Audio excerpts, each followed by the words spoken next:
So I've just been blasting the new Valhalla mode in God of War Ragnarok. There's a whole bunch of cosmetic rewards, different armor skins that you can wear. Um, it is a, roguelike, roguelite, whichever one you want to just use, because they're, supposedly not interchangeable, but people use them in all different contexts.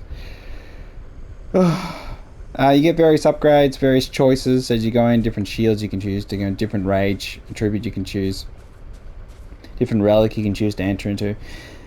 And there is a progression in terms of a story, overarching story, as you complete various cycles. So you go through the cycle, you get to the final boss, you beat the final boss, and you go through the cycle. So you gotta go through the cycle many times to finish this story, and I'm just sort of out of energy after 4.5, I don't know, maybe 5 hours. I think it's 5 hours. And yeah, you got a bunch of different upgrades. You got basic stat upgrades, which cap out at about there. So you don't become nearly as strong as you do in the single player campaign, naturally. So you are, all your strength is taken away, but you keep all your skills. So it has a different setup here with the ones you pick up. You have various different resources to collect for the upgrades. You do keep all your skills, so you don't lose anything from that. You have different goals, which get mastery seals and spirit seals, and they're just your currency for upgrades. And you need the mastery seals are the most important because they give you stat boosts. So I'm not going to explain exactly how it all works because it's not too hard to work out, and it does unfold gradually.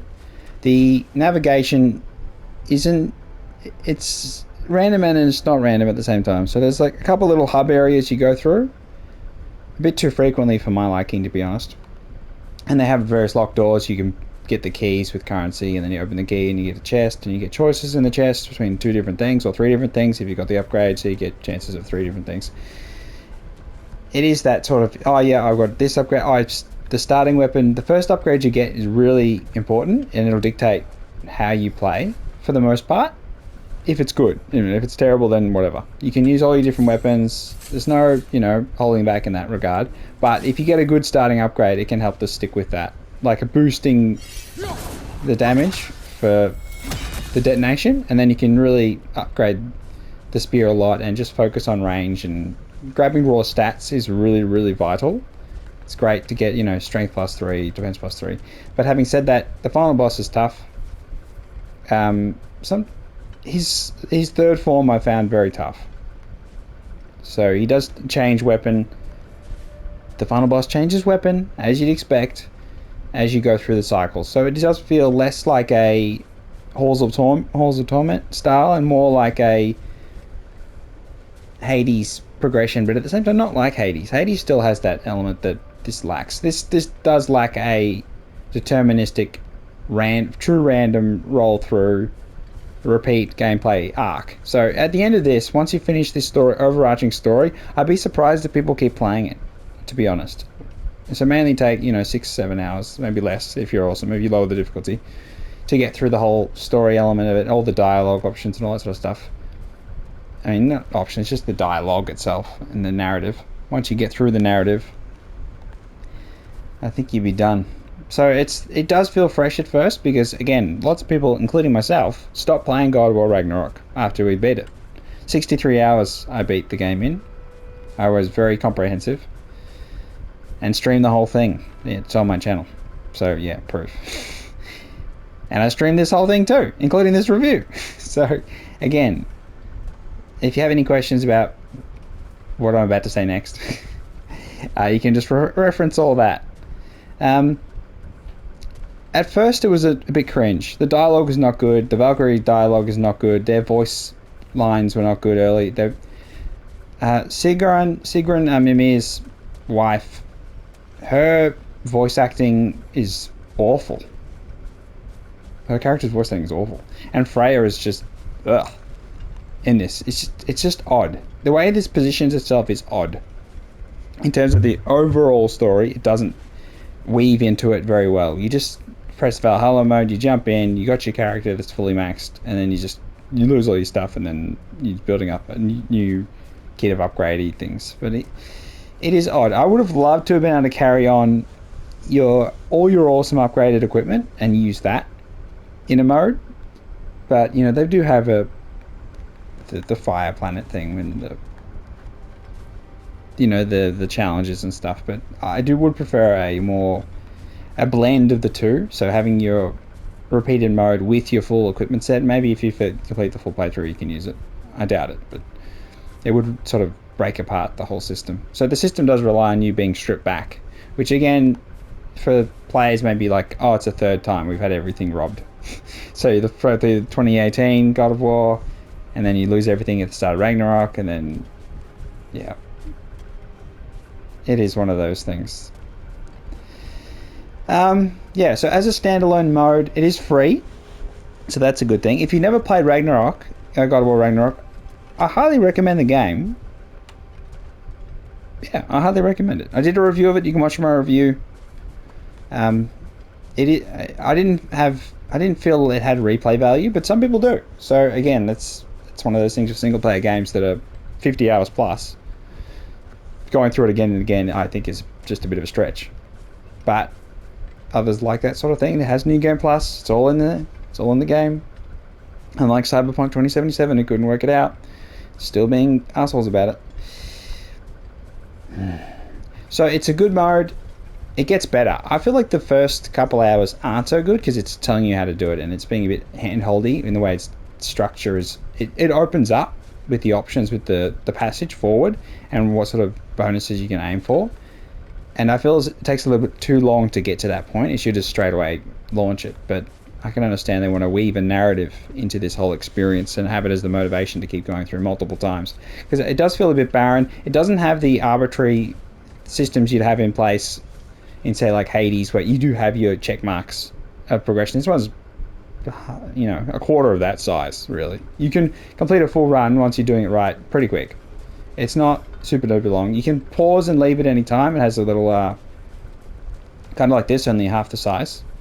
And you can, when you interact with a little shop, you can leave the run. You don't have to keep going. That's a great feature. That's, you know, it's like Endless Dungeon has, where you can stop the run at any point, and it saves the progress, so you don't feel like you are under time pressure. So, you know, some run, it's like Hades. You just keep going, and it may take you like 30 minutes, 40 minutes, or maybe longer, depending on which skills you use and your approach, maybe quicker. So it does have a bit more freedom there. You don't have a companion with you, so that can, I think that's a positive, because Freya is useless as a companion in comparison to Atreus. Atreus has a healing ability, and dropping rage as well. It's just insane. That ability he gets is just crazy. You just talk to Mimir. So early on, Mimir talks a lot, and you have a lot of conversation with him, and it's just like the normal game, but it's more cringe and annoying. The dialogue is not of much value at all. And then once he shuts up, the game gets better. It's simple that. It's one of those ones where this isn't a mode for conversation, but they try and inject so much conversation into it. They don't need to. But as for motivating you to complete further runs, I do feel as though the resource sort of system is a bit harsh. You do have to do a lot. You have to play a long time to get a stack of, to get all these upgrades to full, to get like the stats and things to full. It's going to take a huge amount. And focusing purely on one stat, putting all your resources into that, when you know, the first thing you want to get is always going to be your resurrection stone. So getting more resurrection stones, absolutely vital. Then you've got health and upgrades and stuff like that. And you've got glyph slots, and you've got different cosmetics. I'll show you a couple of cosmetics, maybe, and then you can see what a couple of the different ones. They don't let you use just all the ones you have, which is a bit annoying, but they've designed a few new ones like the one I'm wearing. So I'll just do the chest, because the chest is the best way to look at it. So we've got a basic one. We've got the Zeus one. We've got that one. We've got this interesting looking one here. The Fallen Stars, which is a special one.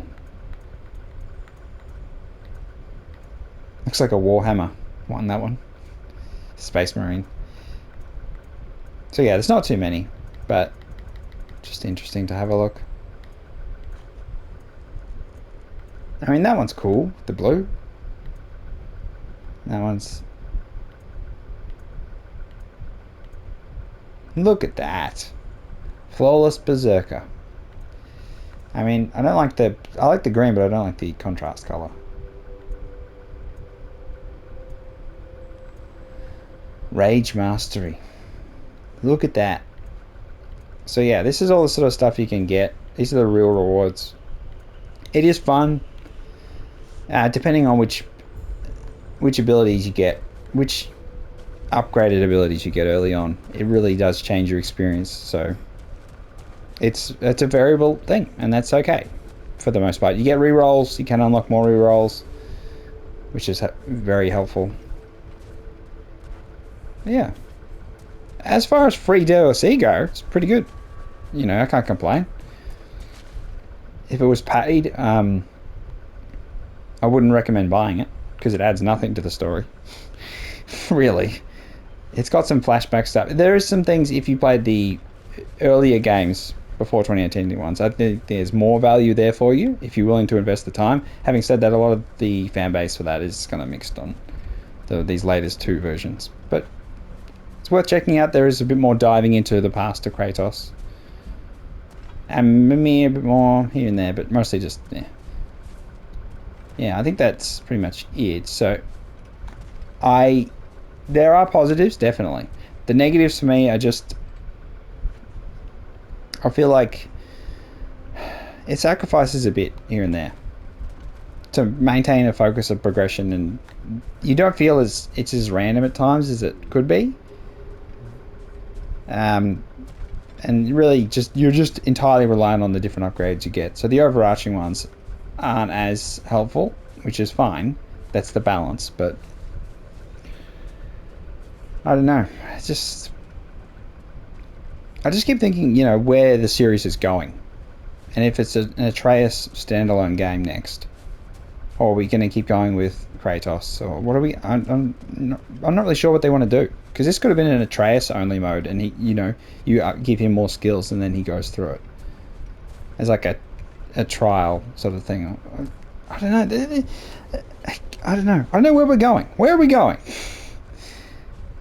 Because early on in Ragnarok, spoilers, we're at the end of the video. You basically, it seems like they're going to kill off Kratos. And then they have a whole prophecy about it. And then they just go, oh shit, we shouldn't do that. People like Kratos. And they decide not to. And they just randomly decide not to. And it's like, oh, okay, we just keep going. So if this DLC, me running around it, isn't spoilery enough that Kratos doesn't die, then yeah, I don't know what is. Alright. Oh, I'll show you how we leave. I think we go back to the boat. Yeah, the Freya stuff is just weird. The whole, you know, you got to take charge of the... How do I even leave? Can I not leave? I can't bloody leave. Alright. It's fine. Yeah, so... worth playing. I think worth playing for the most part. If you already own the game. Look at it glow. And it's, you know, well done. Combat is still good. I still feel like there's something more that could be done with the combat, but we'll see what happens in the next step forward, whether they do more. And yeah, I do recommend, if you having trouble getting through it, just watch a cutscene of the final bit, or the 5 final bits, or the 10 final bits. It does kind of feel like you make that effort to get through. You finally, you beat the boss, and then you're like, oh, it's like Hades. You got to beat it 10 times. It's like, oh, and it gets harder each time. It's like, oh, yeah. I had a good time. If you're interested in, my progression of understanding of what the mode is and how it went, watch the stream. This is part of the stream at the end. And like and subscribe. Spent new Valhalla DLC, free DLC for God of War Ragnarok review and recommendation for PlayStation 5, of course. Why has that popped up now? Whatever. That was the thing from like 6 hours ago. Alright then, I'll catch you next time. Yeah, bye.